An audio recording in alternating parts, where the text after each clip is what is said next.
لا الہ الا اللہ پڑھ لا الہ الا اللہ۔ اگر آدمی فوت ہوا، پتہ نہیں کہاں فوت ہوا، ہندوستان میں فوت ہوا، نماز جنازہ حنفی مسلک میں تو غائبانہ نماز جنازہ ہے ہی نہیں، باقی مسلک میں جائز ہے، پڑھ سکتے ہو۔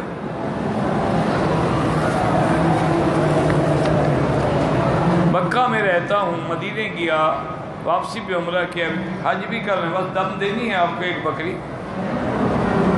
تعویذ اگر قرآن کے مطابق اور حدیث کے مطابق ہے تو کوئی حرج نہیں، لیکن اگر قرآن و حدیث کے علاوہ کوئی زبان ہے، عبرانی ہے، سریانی ہے، تو اس کو نہیں استعمال کرنا چاہیے۔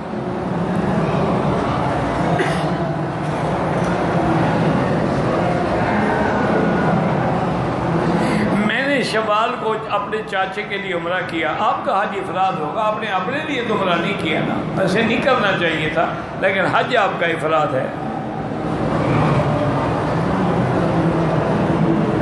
اگر حجر اسود کی طرف ہم اشارہ کریں ہاتھ سے، بوسہ دینا ضروری ہے؟ بالکل نہیں۔ اگر ہاتھ لگ جائے تو چومنا ضروری ہے۔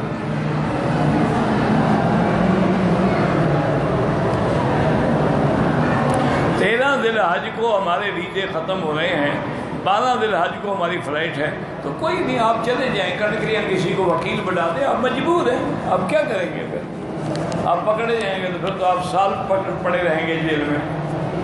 آپ بالکل 12 تاریخ کو کنکریاں اگر 12 کی رہتی ہیں تو کسی کو وکیل بنا دیں، یا یہ بھی ہو سکتا ہے کہ 12 کو صبح آپ کنکری نماز کے بعد مار کے جیتے چلے جائیں، یہ بھی جائے۔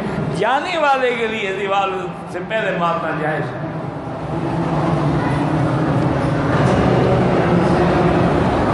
اگر کسی نے حج نہیں کیا تو اب حج کرے، عمرے بعد میں کرے۔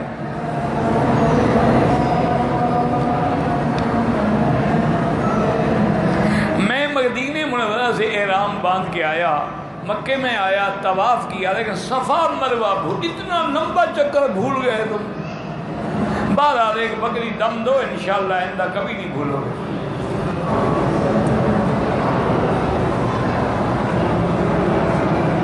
کہتے جی کہ دادی حوا کی پیدائش آدم کی پسلی سے ہوئی تو ان کی پوری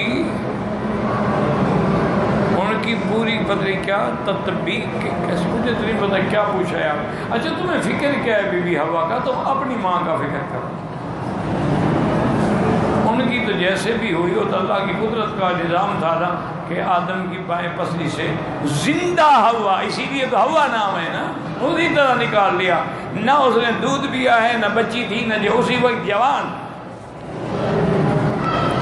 مکہ میں رہتا ہوں، میں نے عمرہ کیا ہے، بھائی اگر آپ نے عمرہ کیا ہے آپ کو دم دینا ہے، باقی حج آپ کا افراد ہوگا، حج کے لیے تو کوئی بکری نہیں دینی ہوگی۔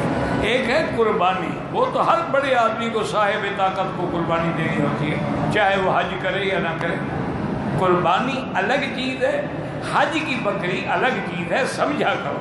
ہم اپنے ملک میں بھی تو قربانی کرتے ہیں نا، وہاں حج تو نہیں ہوتا نا، وہ قربانی ہے صاحب نصاب کا۔ حرم شریف کا حدود ہر جگہ لکھا ہوا ہے، ادھر عرفات سے ہے، ادھر تنعیم کے پاس ہے، ادھر جیرانہ کے پاس ہے۔ کہتے ہیں کہ مردوں کو تو جنت میں حوریں ملیں گی، لیکن جو عورتیں جنت میں جائیں گی ان کو کیا ملے گا؟